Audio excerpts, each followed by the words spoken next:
மாத்தளையில் கண்டுபிடிக்கப்பட்ட மனித புதைக்குழி தொடர்பாக முழுமையான விசாரணைகளை நடத்துவதற்காக ஆணைக்குழு ஒன்றை நியமிக்க ஜனாதிபதி மஹிந்த ராஜபக்ச தீர்மானித்துள்ளார். தற்போது முன்னெடுக்கப்படும் போலீஸ் விசாரணைகளுக்கு மேலதிகமாக இந்த நடவடிக்கை எடுக்கப்படவுள்ளதாக ஜனாதிபதி பேச்சாளர் மொஹான் சமரநாயக்க தெரிவித்தார். மாத்தளை வைத்தியசாலை வளாகத்தில் உயிரியல் வாயு பிரிவை நிர்மாணிப்பதற்காக நிலத்தை தோண்டிய போது கடந்த வருடம் நவம்பர் மாதம் 26ஆம் தேதி இந்த மனித புதைக்குழி கண்டுபிடிக்கப்பட்டது.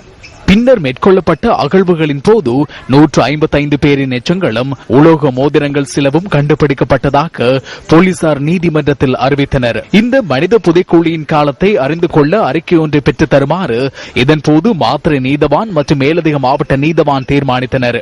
களனி பல்கலைக்கழகத்தின் தொல்பொருள் பட்டப்படிப்பு ஆய்வு நிறுவனத்தின் பேராசிரியர் ராஜ் சோமதேவவின் தலைமையில் தயாரிக்கப்பட்ட இந்த அறிக்கை கடந்த 24ஆம் தேதி நீதிமன்றத்தில் கையளிக்கப்பட்டது.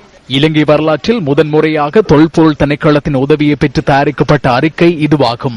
இந்த அறிக்கையை கருத்தில் கொண்டு மாத்தளை மனித புதைக்குழியில் இருந்து மீட்கப்பட்ட உடல் எச்சங்கள் 1986 முதல் 1990ஆம் ஆண்டு கால பகுதிக்குரியவை என கடந்த மாதம் 27ஆம் தேதி நீதிமன்றம் தீர்மானித்தது.